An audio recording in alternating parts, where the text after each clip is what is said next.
outside, Big B. How you feeling, man? Episode 9. Man, we slept outside because we still outside. You feel me? Yeah, you know what I mean? You know what I'm saying? We back outside, though. You know what I mean? We got family in the building. It's a special moment today. Yes, sir. You know what I'm saying? Special moment. Ooh. Got me one. You ain't got you one. You don't even know who this belong to. Exactly. Who this belong to? Man, we got our good people outside, man. Calvin Megatron Johnson is in here for episode 9. Oh. Yes, sir. We back outside. Megatron, I'm trying to hit the Mega Millions. You know what I mean? We outside. There's a bunch of mega going on. Mega.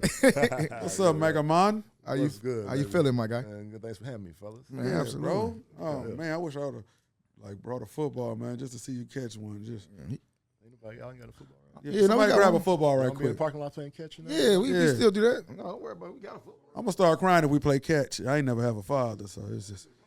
Here you go, Calvin. You got real sentimental. Yeah, thank you. Okay, Oh, he man. still The got it. hand's still on him now. He still got. Let me. You got to take a picture of it. Yeah. You know? Okay, see, his hands ain't hitting no. They No. call me Odell, but See, the I soccer I player. done messed up the camera. They call him Oh hell no. I done moved the camera. No, this is raw. We need all the raw footage. I ain't a Yes, sir. quarterback. Yeah. No, that's good. What you got, Lo? His defense off. Flat out ball. And there is the biggest hit maybe of the 1989. I used to play running back. And he's going to come up short. Kick returner. Face mask, man! Wide receiver. I did a little bit of everything. You know, once you get to a certain age, you be like, all right, I ain't growing no more. It's time to figure out something else to do in his life. That's what happened with me. I had to figure out something else to do, and that's why we here today. Comedy saved my life. You know what I'm saying? So I ain't mad at it. I ain't mad at it. I'm here. Did you have a growth spurt, Calvin? Like, was you? Yeah, Calvin, was you always tall? I hit my growth spurt going to high school, kind of. Like Oh, ninth yeah? grade, right around 9th grade. Yeah. Damn. Yeah, I think I went from like 5-something to 6-something. Damn. Damn. And it God, hurt. forgot about me. Oscar Slaughter, you heard of that? Damn. It's like a No. little bump like below your kneecap. Mm-hmm. Yeah. You know, I remember the doctor said that I wasn't gonna be able to play sports no more because of it. You know, I was hot when he said it. I walked up out of there and like so mad. I got tears in my eyes. I was so mad. Like Booby Miles. He about to tell me I'm about Yeah, I can't do. He had to. You mean I can't play football? And my mom was like, "Don't let nobody tell you what you can't do." Yeah, that's dope. Oh, it was real. Yeah, that was real That's deep. mama, Yeah, though. yeah, that's mama. That's dope. And then you ended up playing, obviously. Right. That's crazy. Yeah. And you got told that when? One of the probably like 8th, 9th grade, somewhere in there, like 13, 14. So what drove you after that? Like, what did you do next? Once she Man, said, I mean, once she said that you joint couldn't hurt. do nothing. I went to the doctor because I think about touching my knee, I'll go to the ground. Yeah, I feel You it. hit on that spot right there. Like anybody that know what it is, like Yeah. they get a chill when you talk about it. You know what I'm saying? goodness. But now, I mean, I'm good. It goes away after you know. That's the good thing about it. It goes away after you grow. Yes, sir. Grow up. Yeah, around 8th, 9th grade, I hit that growth spurt. What made you go to Georgia Tech? Like, was they like? Did you have a lot of offers coming out of high school? Man, I had a lot of offers, man. At first, I was interested in going to Oklahoma for just, they were really good. You know, I just wanted to go, someone was really good, and then I really thought about it. I want to be close to home so my family can see me play. Yes, sir. Then that kind of boiled down to like Georgia. The big schools around town was, UGA, Georgia Tech, Clemson. Yeah. Those are kind of big ones. Maybe Florida State. I went down there on a visit, a little pre-visit or whatnot. But, I really wanted to be in the backyard so my folks to be there. And at the end of the day, didn't know how football was going to work out. Yeah. So I knew I went to Georgia Tech. Yeah. I know folks that graduate from Georgia Tech. They go walk. You basically walk into a job. Yeah, definitely. Paying job. Okay, You know what I'm saying? okay. That's what. I just want to be able to take care of the family at the end of the day. But I mean, football. I did my thing. Football. That's how it was for me. I wanted to work towards my backyard. There was a Wendy's back there. I stayed there for 3 years. Yeah, let them know. You know what I'm saying? That's Number one draft pick though, Calvin. Number one draft pick. Number one. Yeah. When you came to Detroit, because I'm really from Detroit. Like when we got you, it was almost like we won the Super Bowl already. Yeah. Like when we got you. But y'all got so many like receivers like in a row though before that too. Yeah, but they wasn't you. They wasn't you, for Like sure. I'm not like I know all the Roy Williamses and all them guys. The rest is so Charles Rogers, but you was in a different bracket, man. Like, bro, what was it like just getting covered by 3 people at some points? Just frustrated. Yeah, I know. Yeah, I can believe it. But honestly, I'm just like, man, just give me the chance. Yeah. That's Throw what it I mean. up. Give me Yeah, the chance. throw it up. Shoot. And Matthew, oftentimes he give me the chance though. No, Stafford, he I love it. I love that about him and the other guys. Sean Hill or Dan Crazy Orlowski behind me on TV. Yes, sir. Great debater, we used to call him. But no, man, I just appreciate him giving me the chance. Yes, sir. Yeah, no, it was a different. How you feel about like Stafford winning the Super Bowl? Like, how did you feel about that? You know, the best thing about it, man, is the fact that he did it the first year that he went, that he changed. Yeah, it was immediate. That was the best thing about it. So that, you know, what that showed you is like, okay, damn, we had it here in Detroit. Yeah, we did. You know, yeah, yes, sir. You know yes, sir. Yes, sir. But he went over there, and it was something in the culture. You know, too. It was something in the culture. You know, a great culture over there, and obviously a great team. You know, great defense. What Aaron Donald and those guys was doing over there. But man, I was happy for him because the fact that he did it in that first year, it just showed like, shit. But we knew we had it. Yeah, you ask anybody on our team. You know, in the years we was going to the playoffs, we went to the playoffs like 2 times. Yep. But we went to the playoffs twice there, and you know, we was like, shoot, man, we got the offense to take this thing all the way. We did. You know I think where we go 10-6, I believe. One year we went 10-6. I forgot we went the other year, but yeah. I think we Why couldn't we make it out that first round though? It was like the door was impenetrable. We couldn't get through that first round. It was tough, man. That first round, the first time we went down to the Saints, man, but we were balling on offense. We just let our opportunities go on defense. I hate to say that, but you know, we missed some opportunities there. But I mean, there's opportunities on both sides of the ball when you watch the film. And the second time in Dallas, I mean, I mean, you know, we don't get a PI call. You know, it is what it is. You know. Yeah, that changed the complexion of the game. But I think me personally, I got you at number one. A lot of times I got a debate with my homeboys. They, you know, a lot of people say it's Jerry Rice, people say it's Randy Moss, T.O., but I got you at number one. I appreciate that, bro. I got you at number one. That means a lot. That means a lot. How you feel about like the overall? I don't even. You don't talk about it because I get to see them guys. You know, after the Hall of Fame, man, you get to meet the guys, man, and it just don't even matter no more. Yeah, you in the fraternity of the guys that really just made football what it is. You know. Yeah. Not Michael Jordan. He still want to go out. He literally still gets up and let people know I'm still at Michael Jordan from the 90s. Hey, I ain't mad at him. I love Michael Jordan. I ain't mad at Michael Jordan yet, man. I just want to play on that golf course. Yeah, definitely. For sure. Mike called Calvin. He trying to pull up at the golf course, man. What you got going, man? What's up? Yeah. So golf must be like, so that's what you do now. What like I see that a lot of sports players play that like after the game or at some point. Is that like a peace of mind thing, the walking, the strategy, the counting? What is it? I don't know. It's just me. I just need something. I just like to stay active for me. You know, and it's a super competitive thing. Obviously, all my guys play, but it's a lot of skill in it. Like we were talking about earlier, man. For anybody that plays the game, you go out there and you hit a couple good shots. You're like, oh shoot, I got it. Yeah. You know, like shoot, you know, but you go out there next time, you might lose 12 balls. Oh my God. But at the end of the day, man, I'll tell anybody that's interested in the sport, get a lesson, man. Don't go out there and create bad muscle memory trying to do stuff on your own, man. Just go ahead and get a lesson, because I everything I taught myself was out the window. Yeah. All those 10 years, whatever. I picked up clubs a long time ago, but I ain't never got a lesson until like 4 years ago. For real. And everything before that out the window. Wow. You know what I'm saying? So get a lesson. Yeah. Y'all go get y'all a golf lesson, man. Quit trying to go out there and thinking just because you think you can go out there and do it yourself. You can't. Yeah, speaking of the game though, a lot of people, we always talk about like you leaving the game like in your prime though. Like, how did you feel about that? Like, do you think about it a lot, like leaving in your prime? Because you was definitely in your prime when you walked away from the game. I mean, I don't know if you're in your prime in your 9th year. You know, especially the way, you know, we got used, you know, in Detroit. You know, I feel like, you know, we was always trying to prove ourselves, and that didn't just go on the field. That was in practice. Yeah. You know what I'm saying? Yeah. So we always grinded. Not that everybody didn't grind, you know, but you know, anybody that comes to Detroit from a different team, be like, damn, y'all ain't got no chill here. Yeah, for sure. You know yeah, absolutely. But you know, at the end of the day, I had goals. You know, I didn't never really, you know, disclose what my goals were. Yes, sir. While I was playing, but I really just wanted to play 10 years. You know, I wanted to put up 10,000 yards while I was playing. Did that? I knew if I could do that, you know, I can make a name for myself in the game. You know. And I was able to do it. I mean, I did that in 8 years. You know, I was about to retire after my 8th year. Okay. Okay. The only reason I came back, I went home, I sat on that couch, And my daddy was over there, and I was like, man, I don't feel like I can do it no more. I told the story a bunch of times, but I was like, I don't feel like I can do it no more. Yeah. I just don't have the want to, because my body hurt. My body hurt. You know what I'm saying? Yeah. And he was like, well, shoot, you think you could do it one more time? And as he said that, I sat there and thought about it. As I was thinking about it, he was like, well, shoot, you thinking about it, you can do it one more time. Yeah, for real. Yeah. I sat there and just laughed. I was like, all right, whatever. Pops knows best. Yeah, I was Pops like, knows all right, I best. got one more. I'll do it one more time and shit. Yeah, I think I think you had 11,000 yards, 716 receptions, and I think 83 touchdowns. Don't quote me on the numbers. I know You right. I'm close though. Bro, I don't even know. You asked me. He's still. No, I'm close. I'm close. I know a little something. So it was really the hits that you was like, all right, it's time to hang it up. It was too many big hits.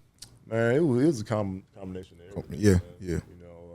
The The recovery time. I mean, you couldn't get enough recovery time. Yeah. You really don't get enough recovery time, but it is. I mean, that's the nature of the game. I mean, and that's why we love the game. Yeah. But at the end of the day, just your body just it's like a rubber band. Over time, that thing loses that elasticity. Yeah, you keep stretching out, it's gonna break. That body loses that snapback. Yeah. And at the same time, that wear and tear on the mental. It might be different when you're doing it. Absolutely. It could be different. It wears differently on your mental, but I don't know that. I didn't have that experience. Absolutely. But all those things, married together, me wanting to start my family, and that's another thing, that's a big thing for me.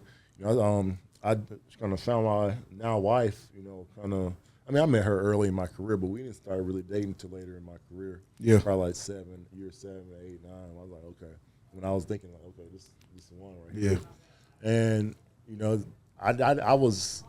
I was selfish to the point where I just couldn't split my time with a family and play a professional sport. Yeah. Because everything, Absolutely. Everything to play this sport, all the time, when I go home, it's recovery time. Yeah. I can't imagine going home and having my three boys running up on me. Yeah. And having to change diapers or can't sleep at night. Right. That's your recovery. Yeah, for sure. I can't imagine having that, and I don't know how guys do it. So God bless them. But I just know for me, all for what I had to do and to prepare to do what I had to do, I just couldn't do that. But I was ready to do that towards the end of my career. I was ready to start that family. Absolutely. Sure, we got a time clock. Yeah, we all got a time clock. Yeah, so like it almost felt like you were staying with a roommate. You don't get to see your wife like that. It's like, hi, bye. I got to go back to work. I mean, shoot. I mean, if I had a wife at the time, even when I had my girl at the time we were playing, it was. I mean, crazy thing. She worked for the team too, so it was. I mean, fortunately, I was able to we would cross every now and then. Right. But she worked at Ford Field. I was at Allen Park over in Dearborn. But it was like you say. How about see you game day or see you after the game? Or, Yeah. Man, you don't even That's be knowing. crazy. That's the part we don't be understanding. Yeah. Is the fans just want to see the results, and we don't see the sacrifice. I can't imagine. I don't get being a coach, especially player coaches, man. God bless them because we need them. Players need them. Yeah. Guys that have been there, done that. But to be a player coach, to have played and then to go to the next level I feel like you spend more time as a coach at the facility than you do a player. Right. You got to go to the game plan. You constantly meeting. I can, just so much time spent, and these guys have full families. Have, 3, 4, 5 kids. God bless their lives. Yeah, for sure, absolutely. Yeah, because the amount of patience that has to go on there and understanding. Yeah, that's dope. So, like being a Detroit Lion. Did you understand the responsibility you had? Did you even know, like, regardless, win, lose, or draw, we were the type of fans, like, once you got that love, that like Detroit, not saying none of your accomplishments, but like you said, a team comes with a culture. So half your accomplishment, have that love, that drove, like, okay, I have to be Calvin Johnson. Did you feel that pressure from the Lions, like, in the fans and us? Yeah, I felt that. I feel like I felt that early on. Not even before I even met, was acquainted with the culture, here in Detroit. Mm-hmm. Just knowing the history of the Lions, there's a weight there. Being drafted. Yeah, we've been through a lot. We've been through a lot. This city has been through a lot. I think 100%. I think this is like one of because when we draft, like I said, when we draft you, like you was like Batman. We just want you to come save Gotham. Facts. Hey, You know what I'm saying? But they kept robbing us. Get it? Yeah. Yeah, but I will say, would you give up to the Hall of Fame to win the Super Bowl? I don't know what sparked that thought in me earlier today. I don't know what happened. What I was thinking earlier today, that exact question, not really that exact question, but right around that same ballpark, like what it would be like okay, to have a Super Bowl or to be in the Hall of Fame. I mean, I 100% will have the Hall of Fame just because it represents a body of work, not just 1 year. Yes, sir. And that 1 year can be the greatest year, but damn, there's a Super Bowl champion next year. Yeah, absolutely. You know, now if you Patrick Mahomes and you got opportunity to win that thing every year, he got that's a totally different thing. Definitely. But if you're on that team, you know, that might be something to think about. But I think just being recognized for your full body of work, that's by your peers, by the people that watch the game, by the fans.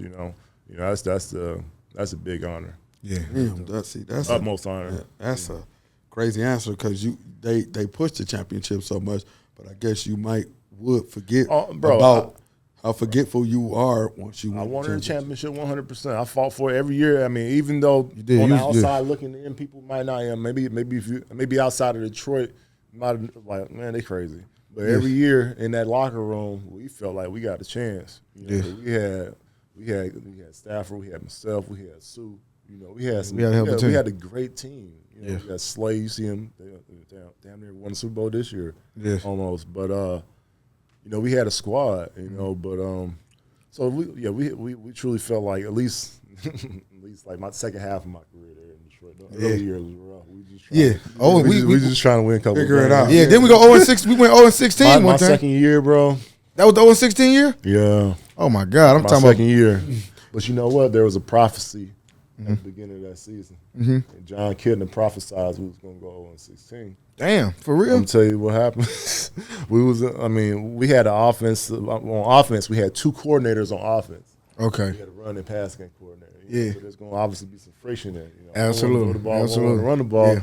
Man, my man Kitna got up in this might have been training camp or right before. It might have been training camp. Man got up in the meeting like, Kitna don't never say bad. He don't never curse. Man, my man's a preacher. Goddamn. Yeah. But Kitna got up. I get it. He was frustrated. And he didn't say the words. I forgot what he said. But my man got up and was like, "We ain't gonna win a damn game this season. Going into the season with this plan." Oh my goodness. My man Roy got up after him and said something crazy. I can't say what he said. And then next thing you know, they got traded to Dallas. We go 0-16. Damn, man, he already knew. We see, man. Me and my boy guys with Cheerless, we sitting there in Green Bay at 0-15. It's 0 degrees. We going to Green Bay. We playing Brett Favre. We like, all right, we about to go 0-16. Yeah, it's cold as hell. We sitting there on the bench at the end of the game, watching the clock go down. We looked at each other. It's like him. It was Cliff Averill, my boy, and God's Cheerless, and myself. We looked at all of each other like, man, I don't know how long I want to do this right here. Yeah. No, for real. Absolutely. But that's the feeling, man. You just feel like, man, like low. Yeah. You didn't get a game. Yeah. Like, what was that? What was it like just going through that season? Like, what still motivated you? Like 0-10, like, what's the motivation at that point?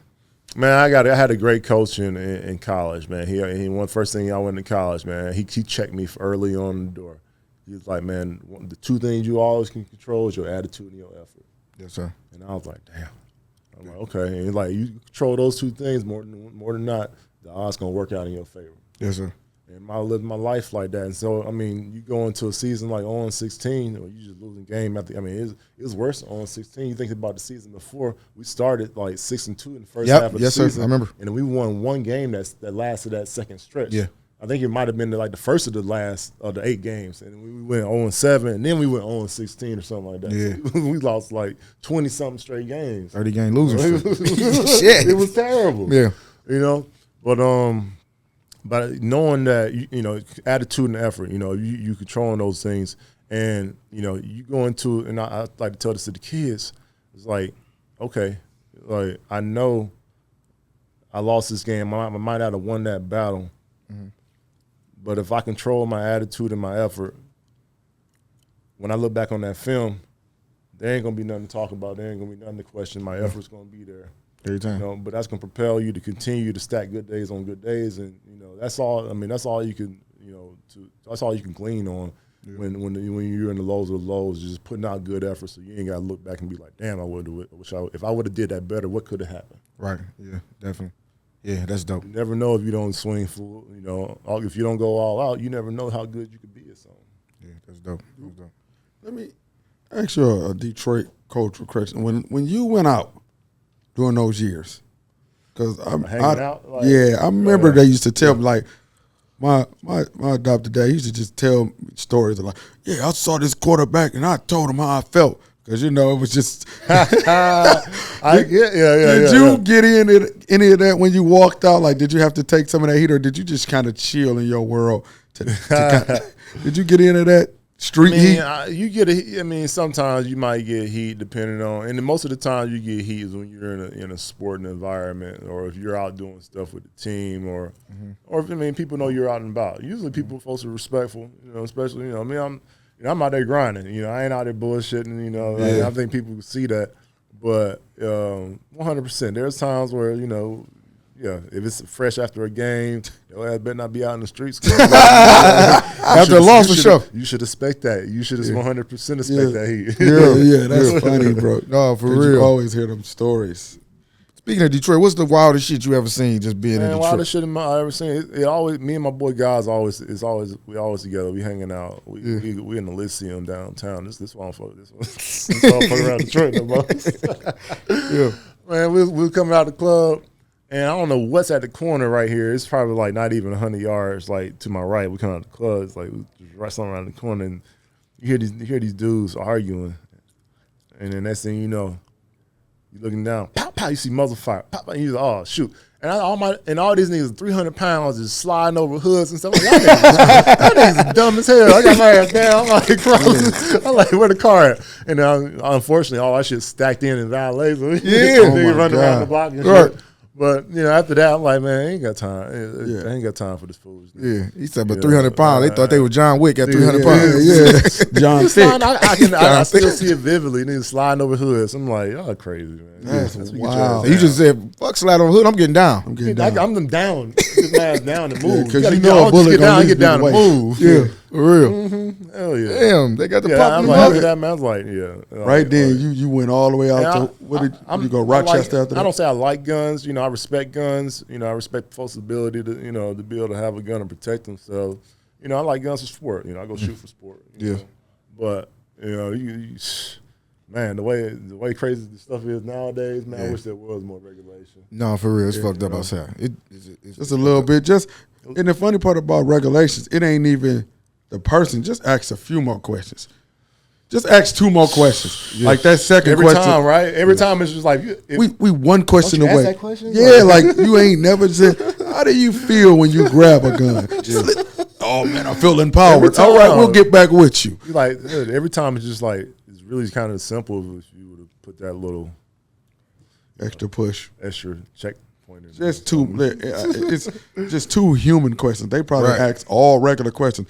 If you saw a bear, they don't have no person with common sense in there. I mean, they got no black person in the room. Yeah, that's what it is. They ain't got no black person in the room. They need a black person in the room. And they need like an auntie. Like, hell no, you ain't getting no gun. Hell no, you crazy as hell. They need to focus on their diversity, equity, and inclusion in that meet. Make sure they got different variety. They need variety. What you just said? Versus and inclusion. That's big right now. You know, DE&I. Diversity, equity, and inclusion. Oh, you really did go to Georgia Tech. That's what I'm saying. That's what I said. I thought he said the dictionary. No, I know. I'm with it. Okay, I thought you said contusion, but you said conclusion. I got a lot of contusions. Did you ever want to be traded? Like, did you ever want to play somewhere else? You know what? When I read up in Detroit, it was a time when I didn't have to re-up in Detroit. I could have waited and played, you know. But it's at a time when we had everything going in Detroit. We were winning. We had Sue. I felt like everything was going in the right direction. I felt like we was going to the Super Bowl. Absolutely. I truly, on all my hearts and hearts, that's the only reason why I stayed in Detroit. Damn. I truly felt like we were going that way. And then next thing you know, like the year after I re-signed, like a year, maybe even, I don't even know if it was a year. Yeah. They broke up the band. Yeah, The whole line was broken up. Yeah. And then we didn't replace anybody really. We didn't really fix that. Yeah. You know, and it was just like, you know, basically rebuild mode. You know, you're trying to hang on, but you gotta go all in, or We rebuild. Absolutely. We needed to hear that. We needed to hear that. But that's the thing about the teams that are winning right now. They going in. They going all in. They getting the player that they need to get them over the hump. You know, and they putting they throwing the bag at them to get them over the hump. And that's just what you got. You can't win a Super Bowl on a budget. You know? I got to Can't be win a Super Bowl He on a got budget. that on the shirt already in the lobby, so don't take that. Can't win a Super Bowl on the budget. Go spend some money. Get that to the NFL right now. Tell them that. Patrick Mahomes need to wear that. That's the shirt. That shirt coming out. Can't win a Super Bowl on the He budget. got two of them right now. He got a small and a medium. I can't fit it, but I know he got it already pressed up. That's a dope ass quote. I like that. Yeah, I like that. You can't. I just like that. Can't win on the budget. I'm gonna just change it a little bit. You can. So we don't gotta talk about this, but if you want to, what's your relationship with the Lions now at this point? Is it a good relationship it's okay, now? man. I tell you why it's okay. You know, Mike Disner came in. You know, I think he's the CEO of the Lions right now, and he's put out a good effort, a strong effort, in really trying to repair the relationship. You know, he came from out of town. He's a hometown guy. Yeah. You know, and he came. You know, obviously, there's a lot of folks that obviously want to see the relationship repaired. You know, I wanted to see it repaired for the main reason for me. So my kids could go and see, and then they can still go and see, but it just don't feel right. Yeah. You know what I'm That saying? you can't walk it through that whole process. Yeah. So he's made it a lot more comfortable for me to be around. You know, he invited me to have my camp there this year. Dope. I do my annual camp for my foundation, Calvin Johnson Jr. Foundation. Dope. Free camp. You know, I've been doing it for What's the ages? Because I'm still 14 trying to. years now. Dope. You know. What's the ages? Because I'm still trying to work get with high school kids. I Okay, work with, 9 through 12. not Upcoming my 9 through outgoing 12. not my age. You ain't got You nothing. can watch. You come. You can volunteer. You can learn all you need to learn. You can. He letting you know, come volunteer, man. Come watch over the kids. Yeah, just you right We there. just have a regular uniform on. Y'all go ahead. Just keep rubbing your knee like this. How you feel about Got topical for you. Yeah. How you feel about like the wide receiver group we got now, the Jameson Williams, the Amon St. Browns, them guys? How you feel about the wide receiver group? I love Amon-Ra, man, because he don't remind me of myself, but he just quiet confidence. You know, he want to work. You know, and when I see that, I'm like, okay, I got somebody that's gonna be consistent. I got somebody I ain't got to worry about. Yeah, good. Yeah. Jameson, we got to get him on the field. Yeah, we get my man on the field. He can be consistently on the field, be healthy.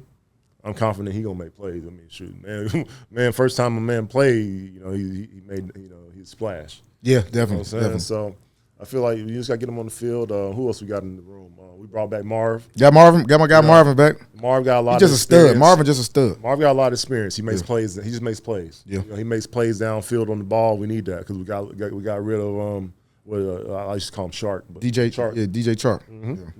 Yep, we got rid of him. I liked him. He was growing, young guy. But I like where we at. Who else we got in the room? Who else we got? Number 8. We got his name. I got a whole roster card. We just traded for the wide receiver from the Jets. He played for us now too. I forgot his name as well. Don't worry about it. I'll do my research tonight. Don't worry about it. Yeah, we just traded for somebody from the Jets. Really? Yeah, we just upgraded the wide receiver room a little bit more. I'm gonna go over there. I'm gonna pull up on camp. But but Mike Disner, man, shout out to him, man, because he's the main reason why I've been around there and obviously Dan. Coach Dan, man, love Dan Campbell. I played with Dan. Dan's an OG. I played with Dan like 1.5 years. I ain't want to call you old because I was going to ask you played with Dan. Okay, you played with Dan. Yeah, Dan played. He played tight end for the Lions. Oh, that's crazy. Yeah, and I'm so happy for him, man. So anything I can do to support him, I want to do because the staff he got to have player coaches, bro. That means such a big deal. Yeah, these guys are going to get. I expect my expectations are high for them. Yeah. Whether it's this year or oncoming years, my expectations are going to be high. Yeah, he give me a lot of hope. The level of coaching that he has. He give us a lot of hope. Dan give us a lot of hope, and then the GM is Brad. He's Brad doing has it. a history. He has a little bit of he has a good a good history so far, and I look forward to seeing what he continues to do. Yeah, that's gonna be dope. Good dude too. Good dude. Why do you think that they break up teams like when you right there? Like, why does this happen in the NFL so much? It's just the not to cut you off. Is it egos too though? We'll add that when you think sometimes there's egos involved. If there's a big ego when it's involved and as a coach, at some point you're gonna get humbled unless you just win it. Yeah, for real. You know what I'm saying? But at the end of the day, they break up teams. I mean, because there's just this culture now where it's just the expectations are so immediate. It's like 3 years and you're out. And that's almost become like the benchmark. But a lot of times teams are on the cusp. Like we got rid of Caldwell too soon, probably. And they brought in my man from. Say that one more time. What happened? We got rid of Caldwell too exactly soon when they brought in my man from trying to bring Belichick to here. Yeah, it didn't work. It didn't work. It didn't work. Do that. You got to have your own identity. And Caldwell had an identity. So I respected him for that. Caldwell's a great coach. Man. Yeah, how we fired man? Coach I ever had, man. Dope. So much respect for that dude. He's a great coach. He was winning. Like, how we fire a man that's winning? Like, how we tell you winning, but take some time off? Yeah. You know what I'm saying? It just didn't make sense to me. Scratching my head a long time. I'm done. Yeah, no, I feel it. I'm glad to hear players say that because as the fans and the loyal Detroit people, bro, it's glad to know that players actually be thinking like the fans because the whole time we be looking at y'all like y'all don't care. The whole time y'all don't in be the locker players. room, y'all be feeling the same way. Like, bro, what? But y'all can't speak your mind the way you want to. Y'all mind because y'all wearing that shit. You gotta be careful. You gotta be. Yeah. You get labeled real quick. Yeah, definitely. You don't want to have a label, but you obviously don't want to be no pushover. Yeah, definitely. At the same time, Yeah. Honestly, at the end of the day, this is a big organization, the NFL. Absolutely. Shield. Yes, sir. When you say labels, we're gonna talk about labels. How did you get the name Megatron? Give us the story. Like, how did that? Because we just started calling you that. I ain't even know. I just woke up like, that's dog. No, that's Megatron. All right then. So how did it? I know, man. I thought people for a while there, I thought people didn't really know my name. I still question it. Yeah. But I got it. My man Roy Williams. Shout out Roy. Roy was dope. I got drafted they came here in 2007, and that's when the first Transformers came out. And I was just like, yes, I was big and fast, and my man started calling me Megatron. I was like, damn, that's the bad guy. Yeah. And I was like, shit, well, I guess I could be the bad guy to the defense all day. Yes, sir. Yeah, absolutely. But it didn't stick the first year. It didn't stick until like the second year, and everybody started. Yeah, everybody started calling you Megatron. Yeah. That's dope. That's crazy. Speaking of Megatron, you getting that name about torching the defense. Who was the best cornerback you ever went up against? I always give love to Pat P, man. I played some great ones. I played Darrell in his prime. Darrell was tough, man. Yeah. But I played against Pat P. For some reason, we played Arizona every year for like 6 years straight. I'm like, damn, they just want to see this matchup. Yeah, definitely. I was like, all right, every year I saw that. You circle that matchup because you know what it is. Yeah. And I was like, all right, I got to be healthy at this time of the year. I got to make sure I'm healthy when I go into this game. Cause I know Pat P about to bring it. Yeah. And it's just like Pat P. He's like a linebacker, slender like a corner. Fast like a track star. Yeah. Hands like a receiver. Wow. So when he came in the league, he was just, and then he's young and he's just fresh. I'm like, God damn, those are the ones I hate. They're so young. And they're so energetic. Ready to go. They about to take on the world. Like, all right, man, I got to deal with this dude. And he was my first experience with him. Boy, my man was tough. Yeah. But it's one of those matchups where, and there's not many guys where I go into because I like. Early in the game, I like to bang heads because we, usually you'll start off with a run play or something like that. And I like to get in their face, push them around, grab them and stuff like that. And he's one of those guys that's going like for 60 plays. He dish it out. He's going to dish it right back out. Usually after about 20, 30 plays, like guys are like, all right, they're gonna start patting you on the butt. Like, all right, I'm good. Just do your deal. You go back to huddle. Like, definitely, absolutely. But he gonna bring it the whole game, and I can respect the shit out of that. He's like, another guy like that was Peanut Tillman. Peanut, Peanut, he, even though he followed me, he always had help. Pat P, there's a lot of times he's on the island. Yeah. A lot of those times when we were playing, back and forth, I had some wins, he had some wins, what I'm saying? But all the respect to him, he was a hell of a corner. Yeah, that's dope. That Cowboy game, I believe it was, when we came back and won. I think that was the night that you went up and got that motherfucker on 3 people. Out in Dallas? Yeah. Oh yeah, that was a. Yeah. We was almost out of that game. We was almost out of it. We was almost out. I don't know. And we got back in and we had an interception late and stuff like that, man. That was one of the wins. It just happened so fast. It was just a whirlwind. Yeah. I got concussion that game. That shit was crazy. Damn. Yeah. 6'5" with a concussion. That's when I knew I wasn't supposed to be playing. I'm 5'7". My head would have popped off. My brain would have been falling off the bone. For real. Most of my concussions though came with the ground. You know. Damn. Oh, it's falling. Most of them hit the ground. The ground ain't gonna move at all. You know what I'm saying? Yeah. Especially on that turf. But that hit the ground. I mean, shoot.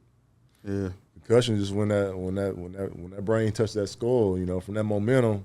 Yeah. Imagine you going 20 miles and then you going 20 miles. You going like 10 miles an hour and just come to an abrupt stop on the ground because you ain't going through the ground. At You all. hit somebody, you go through somebody, but you ain't going through the ground. Yeah. All that momentum got to go somewhere. So most of mine came from the ground. Oh, Right. crazy. So when you keep saying all these key words, and it's just perfectly happening because you get up. I know Los know this game. You get up, dog ass catch. You get up. You in the end zone. Do that play still haunt you? Like, how do you feel about that? You get up, let the ball go, and Yeah, I get it now. When I watch it in full time, I get it. Yeah, that's crazy. I get it why they said it, but I mean, my whole thing was just controlled through the Because it changed the outcome of the game. and it was controlled for reading, sure. Yeah, just reading the whole. I don't know. I mean, they done came back and I heard they done came back and said that should be a catch. I don't know what it is, but I'm like, shit, if it should be, throw that touchdown on my stat. Yeah, for sure. We was chasing that. We was on that. No, man. Shit. Nobody knows till today what a catch is. You know, it's still a little bit of ambiguity. There's still, when things happen, we still don't know for sure. You know, so I mean, hey, we just it is what it is. How many? I want to ask you, all your accomplishments. How many dictionaries you got? What's ambiguity? What's the what? What's the ambiguity? What you say? The ambiguity? What's ambiguity? You said it's Ambiguity? Yeah. What's that? Oh, just like dual purpose, kind of dual use. I'm finna start using that. We don't know no words. He know all the words. Yeah. I'm gonna just start calling Calvin. Hey, man, what's a big word I can cuss my girl out with? I just hang with people that know a lot more words than I do. Yeah. Yeah, definitely. Yeah, I'm going through a divorce. Do we supposed to split the ambiguity? Okay, yes. No, okay. You looking for immunity? Immunity. Oh, they said immunity. What's immunity? No, definitely. You know when you had retired, Calvin, a lot of blogs was saying that you was coming back to play with Tom Brady. Was there a lot of truth in that? Never. No, when I retired, bro, I was done. I was telling my guys I was done the whole season. Yeah. I'm like, man, God bless Kobe, man. I was like, man, I'm done. I'm out here like Kobe. Yeah. He retired like right in the, for us, it was like, you know, right in the beginning of our season, and we'd be in lunch all the time, breakfast, whatever.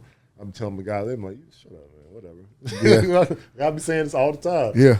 And then they was like, damn, I didn't see it. Like, damn, he was for real? Yeah. Like, yeah, nigga, y'all thought I was playing. Definitely. Walk away from the game. Yeah, man. I ain't think you was gonna walk away. I mean, you know, you heard it, but I'm like, no, Calvin. I got tired of, you know, getting like all this fluid pulled out my knees before the game. Yeah. I got tired of like I can't move. Like I told myself before I even started playing that, you know, when I couldn't be myself, yeah. When I feel like I couldn't go out there and just be that dog, I'm done. I'm yeah. it up. I ain't about to. I'm not gonna be hanging around and, you know, just, yeah. I can't do that. Yeah. And that's what it was. Like I said, I felt like I couldn't move. Like my ankles were like cemented. I didn't have flexion. And, you know, my Achilles always felt like it was about to pop. Like, Damn. It was just the pains of that, and like I say, all the other things from wanting to have a family to, you know, losing, all that stuff added up together. You know. Did the game ever get emotional to you? Like you ever left a game or cried at night about the game? When I went into Caldwell's office the day of it was so we finished in Chicago. Yeah.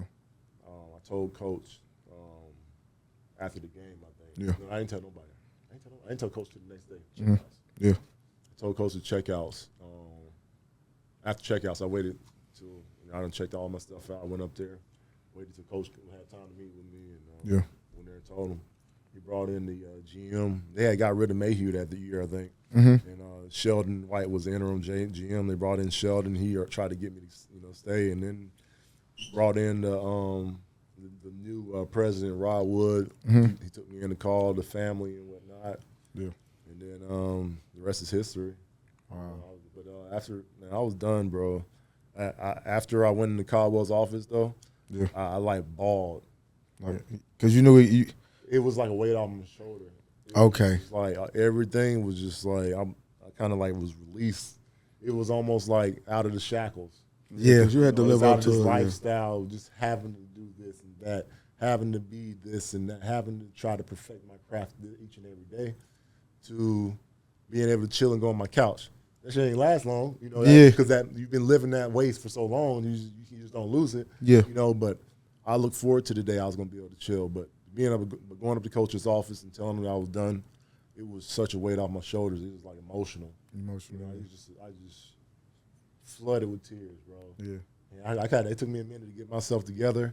Damn. So I could talk to me like, man, I'm done. Yeah. I'm done. Yeah. And he sat there and he just like, Yeah. I love he's OG, man. Yeah, he OG. No, you played the game. The game didn't play you. Yeah. That's I think that's probably was a part of the emotion. Like I say this because you talked about it, how important it is to be a player coach. 10 years from now, you're chilling on your couch. Jets call. Coach. Why the Jets? I just had to give you a random ass. He looked you up and down like, damn, the I wanted Jets. to pick a team that where he had to really think if it was the love of being a coach, Right, or right. I wanted to pick a team where you wanted to see Outside it. the code. Yeah, like, because it's a start. But they call you.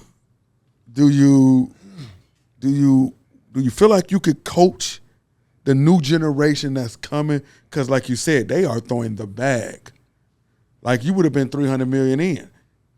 A Megatron in this time would have been $300 million if Pat got 500. Because if Tariq Hill would have stayed, they probably would have found some money buried in KC to give him that type of money he wanted. They would have found a way. But I'm saying, at that point, 10 years from now, you chilling with your family. You get a random call. They say, Kev, we need you, man. We need your knowledge. I mean, we're going to start you off wide receiver coach, and then if you like that, we can talk more options. You take it? So coaching, man, like I said earlier, man, the amount of time that I would lose with my family, bro. Only way I would entertain that role is if I was like all my kids was out the house and I just needed something to do. Yeah. With my time. Okay. Yeah. You know, but in 10 years right now, my kids are gonna be what? Middle high school. 13, 12. Shit, they're gonna be almost out the house. I got that. Hey. Coaching. Hey, but coaching, man, I can't spend that kind of time away from my family. I love my family, bro. I love my That's family, dope. and I love being with my family, spending time with my family. So that's hard. That's. I don't think I could do it unless the bag was right. Yeah, the bag on always, yeah. You can pay for your family to always be where you at that point. Yeah. What about broadcasting? Yep. I thought about doing some of that. You know, it's just I don't like the scheduling. Yeah. I'm always looking at that. You know, and I see my dog, my man Nate Burleson. You know, he got a gift for that. Yeah. You know, I always knew he was going to do something big, man, because he had a gift for gab and he was talented. Just whatever he did. Yeah. You know, but and he's a very likable guy. But like I say, it's just me loving my freedom and being an entrepreneur and the things that I'm doing now. You know, I love what I'm doing. You know, if I have to be in a situation when I have to do that stuff, then it is what it is. Makes sense. If I do that kind of thing, hopefully it's just because I want to down the road. Yeah, that makes sense. I got something. I want to give back. I want to coach guys. Like I do something in my spare time. Yeah. People hit me up to come coach a one-off. And just give some guys the tools of the trade. Dump my toolkit into them. Yeah. See what sticks. Yeah. And you know, Bob the Builder. I love to do that. I do that all the time. I just don't have time to actual coach. That's I'm sure. You remember this right here? One of my favorite catches. Yeah. One of my favorite catches. Dope. Because one of my teammates from college, Michael Johnson, was like a split second away from sacking Stafford. Yeah. He put the hit on Stafford when he let go of that ball. And then I caught it on one of my guys, Reggie Nelson, that I traded with first. I think he was the first round. He was drafted the same year. Yeah. train with him coming into the draft. Yeah. Then my man Pac-Man's on there. Yeah. He went to school at Westlake with my high school with my sister. Wow. I watched him from Westlake. Yeah. It was crazy. 3 people? Like, how you go up and catch that? Like, we just knew that was an interception. Stafford had no business throwing that, but I think he saw how I was running. okay. He saw how I was running. When he knows that when I'm out there, like he knows that I'm running. When I see the ball, I just play center field. I run to a spot and I get my feet set out so I can go up. And it's just me. He know I'm going up. I'm gonna be the biggest man in the room. So that's why I probably should have played basketball. But No. NFL needed you. NFL needed you. I used to love the man to go up because I was inspired by Randy. How he's go up, but I just love to try to show off and use my hands. And go Yeah. up and play. Absolutely. Yeah, we needed that. Before we get out of here, Calvin, you got to give us your top 5 wide receivers all the time. And I wanted to ask you one more question. Yeah. No, I got time, man. Yeah. So ask your question, then we gonna get our top 5 wide receivers from him. I look at my brother when he came from the trenches and real red zone. He grew up in a real part of Detroit you're just not supposed to make it out of. I don't care. And then I was right down the street a few miles down on 7 Mile and Ryan. A lot of these guys in these rooms came from the trenches and everybody. When you got to that way out, name get called, you put the hat on, what was you at? Walk us through that mind state of where you was at to the point of getting there, your first check, and then that money and being able to take care of your family. What was that feeling? You mean like from just the evolution from being a kid to just adulthood, kind of just being a man? Yeah, what did you first blow your check on? Like, what was crazy to you that you look back and you be like, what the Well, I blew my check on the UConn Denali. I thought that was cool. That was my first long car. boy? Yeah, the lone boy. UConn Denali. And then I ended up putting 26s on it, riding around Detroit in some 26s. I was foolish. You felt the I was foolish out here. Oh my I was goodness. foolish. But nah, man, just I always felt just growing up, watching my parents, seeing, I was blessed and fortunate to have my parents together. Not that they ain't had their struggles, but to see them, push through and be married for, goodness gracious, I should know off top, but however many odd years, they have been an inspiration to me, just to be able to put the family together, to see what it takes, the struggles that are gonna happen, but the perseverance and the patience and the blessings that come from it. I've seen that live, and I just like, okay, I don't have to recreate the wheel. Let me take some of these lessons that I saw. Let me just take some of these things. Let me take this hard work that I saw my dad put in. That's this dedication that he put in each and every day. He worked for the railroad. Yeah. He worked on the calls. So he might not even be here on 24 hours. He getting that call. We used to dread that call. Yeah. Hear that phone, that pager go off. It's like, shit. We about to go to the park. Yeah. You know what I'm saying? But he gonna be going to work for 12 hours, 12 to 24 hours. So, just that dedication, to go to work to get that check, to bring home to support his family. My mom working being a flight attendant, from working her way all the way up the educational system, from being a straight up teacher to administrator, yes, sir. To get her PhD in education. Now she's a reverend, and just seeing her constantly pushing and achieving things. Yeah. That's for me, I'm just like, okay, what's next? Yeah. But the thing about it and why you're able to do it is just because we set goals. And understanding that it's going to be a process, obviously, when you set that goal, because you set that goal, okay, I'm right here at A, I want to be at B. Okay, I've set that goal, so now my mind is instantly thinking, how do I get from A to B? So, okay, if I sit down, take some time every day, I think about this goal that I got set, how do I get from A to B? I think about it, I meditate on where I am in my progress. And you think about these things each and every day, all the bullshit that come throughout your day, it don't phase you. You're on your way to work, somebody cut you off, somebody flick you off in the car, that shit don't phase you. You busy doing what you got to do. Somebody do some bullshit, whatever triggers you, that shit don't phase you because you're focused on what you got to do.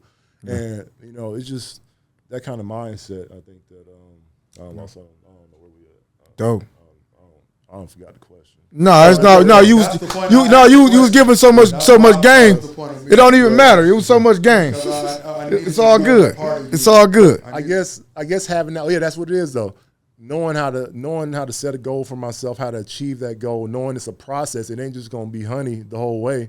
But understanding I gotta enjoy this process. I gotta keep getting up, even though everything might not be gravy. Even though I might go 0-16. Even though I might drop a ball. Even though I might fumble. Even though I might fuck up in my relationship, I got to keep pushing because, you know, come up, you wake up the next day, it ain't ever going to be as bad as you thought it was the day before. It really don't be. Pushing.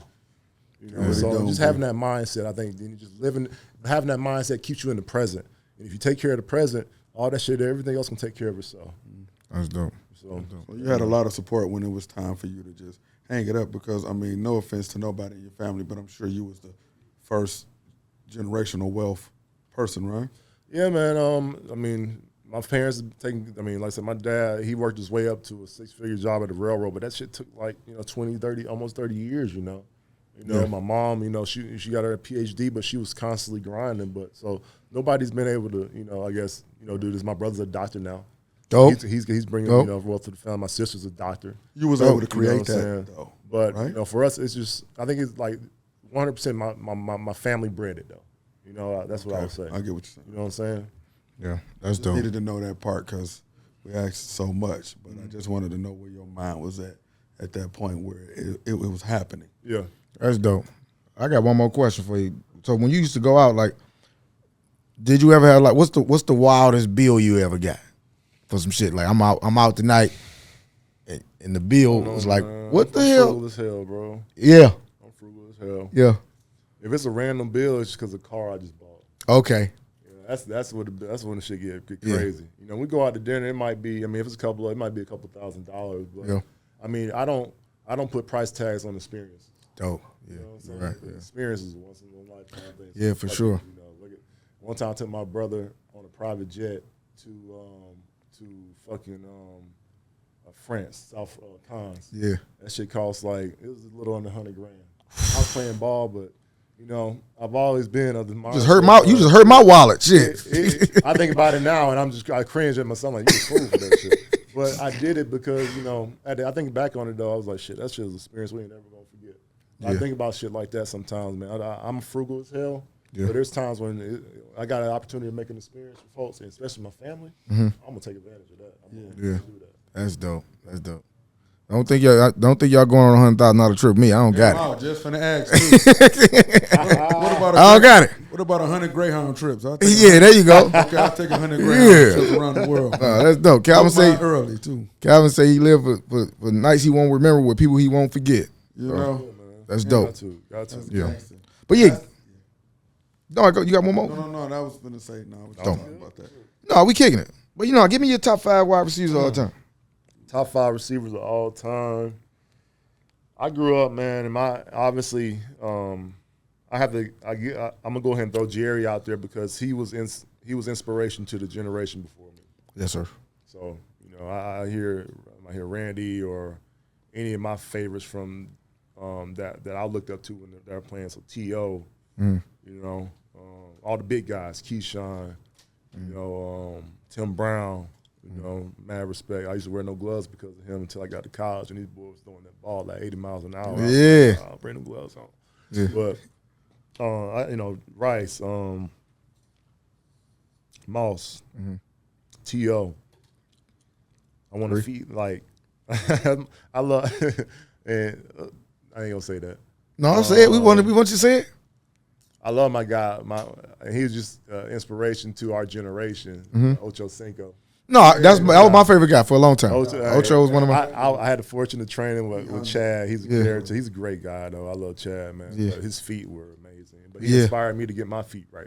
I used to see him on his drills, and when I see him train with us, I'm like, okay, all right, I got to do that. Yeah. Get right. Yes, but who else did I watch? I said Tim Brown. I said Keyshawn. Randy. I said Randy. Ocho. I said T.O. So I wanted to make plays like Randy. I wanted to be durable and to train like T.O. I wanted to have the consistency of a Rice. I wanted to put all those things into one package. Yeah. I feel like I was able to do that. I didn't play 20 years like Rice, and I had no intention. Can you imagine what type of stat you would have? You would did a 20 ball. I mean, if I just averaged 1,000 yards a season the rest of my career, I would have been, easily. Yeah. I didn't have those aspirations. How did that feel though when you broke the receiving record? I was mad 'cause I didn't get 2,000, and I just thought back to all the drops I had that year. Could have easily had 2,000. Yeah, probably had 5 or 10, real drops that year. Yeah. That could have been easy. Yeah. like 2,100. Hell yeah, with ease. Yeah, absolutely. 21. Yeah, for real. That's dope, man. That was the list? Yeah, he ain't really give me a complete list, but he gave me who. I gave you 5. No, you gave you gave me 5. You gave me 5. See, I just wanted your. I didn't give him. Probably didn't give it to him like he wanted. You wanted the order. Yeah. I'm sorry, I don't do it. I'm hard. But we know. Yeah, Jerry was the guy. Jerry's still the guy to this day that people talk about. I respect Jerry so much, man, because I did Dancing with the Stars, and Jerry came out and he was on the show, came just out of nowhere, man. Yeah. He's a class act. Let's put it like that. He's a class act. Dope. He's a class act. He like to be on camera. He good. I love the guy though. That's dope. I like that. I love to see. I would have loved to see y'all eliminate Prime though. I would love to see you versus Deion Sanders. I would have loved to play against Prime, man, because I just want to. The aggressiveness or just the trash talk it fuels me. Yeah. Nobody ever talked trash to me when I played. It's weird. No, because they knew what you was coming to do. To me, it's weird because I'm like, damn, ain't nobody will talk no trash. We don't want to make you mad. Like there wasn't many people like Al Harris. Al Harris, okay. From the Green Bay. My first year, he talked so much trash, but then he jammed all the time. He put his hands in your face, in your throat.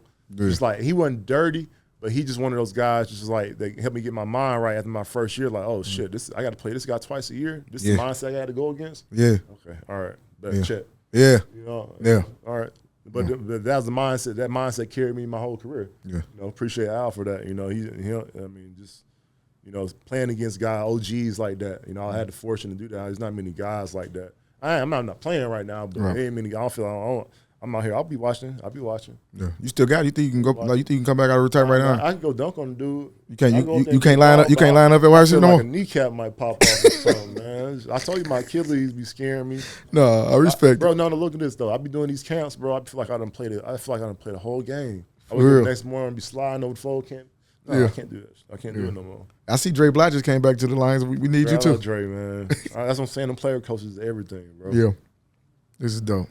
And we appreciate you coming through, man, kicking it with us, man. Episode 9 of the Fellas Podcast, man. Calvin Megatron Johnson, man. Cheers to you, brother. Love you, don't hurt my our guy. feelings too, Megatron, on the way out.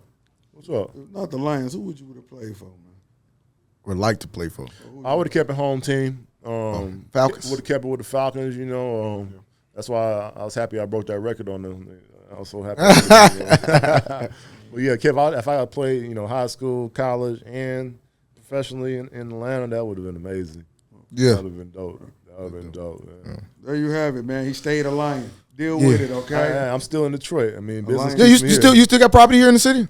I stay in Detroit. I live in Detroit. Oh, you live in here? Okay. I don't live in. I got property in the city, but I live in. Don't tell him. You ain't got to tell him exactly. I live up north. Okay, there you go. Yeah. Nobody come and knock on your door asking for no autograph and shit. Business keeps me here. There you go. Business keeps me You here. say business. So what is this? Like so it say prime Primitive. We just took the E off. Primitive. Yeah. Primitive. This is primitive. I like that. That was cool. It blew my mind a little We bit. started that because we used to use topicals and rehydration drinks a lot when we played ball. And I'm like, shit, like we in the cannabis industry, like shit, we can add anti-inflammatory properties. Oh, really? To topicals and That's drinks. what I need. That's what the gym I'm like, be shit, killing me. if we can help your inflammation, Oh my like, God. topically, on like superficially Yeah. and internally, like I mean, This that's a what this win-win. Yes, sir. Yeah. So it's like you seen those like liquid IVs? Yeah. Yep. That's that, but it has cannabinoids in it. The black, we have it in CBD and THC. So the black You saying it has who? That's THC. Yeah. It has THC in it. Cannabinoids? Yeah. The white version you can buy online. Yeah. Performance.com, but Oh. only CBD is available online. Oh, I got to try it now. I'll 'cause get you That'd some be of my that thing. primitive. That'd be recovery That primitive. in the information. Grab y'all some of that. Yes. grab y'all some of that We'll have to send some with those shirts. I have to send you some samples. Okay. Yeah, man. Yeah, Okay, yeah. bet. Get us right. We I need want that. mine with the cadaver dog in it. That's what you said. The cadaver. Cannabinoids. Yep, that Oh, too. it got all the cannabinoids. It got 4 different cannabinoids, man. CBD, CBG, CBN, and CBC, man, boy. And GBC. Nah, look, Oh, Calvin could have been a professor though. Like you could have. Hey, I like to educate myself, man. Yeah. I like You know- learning. Just being in this industry, man. Yeah. The cannabis industry, bro. It's so much to learn because it's a new industry. Yeah. So I love the plant, and that's what drives it. Yeah. That's what drives my energy because there's so much stuff that we ain't even tapped into. Yes, sir. So that's what I'm excited about. Yeah. I'll get y'all some of that primitive, man. Y'all know what's going all right, on. man. Calvin Johnson, Bowls in the episode pack. 9.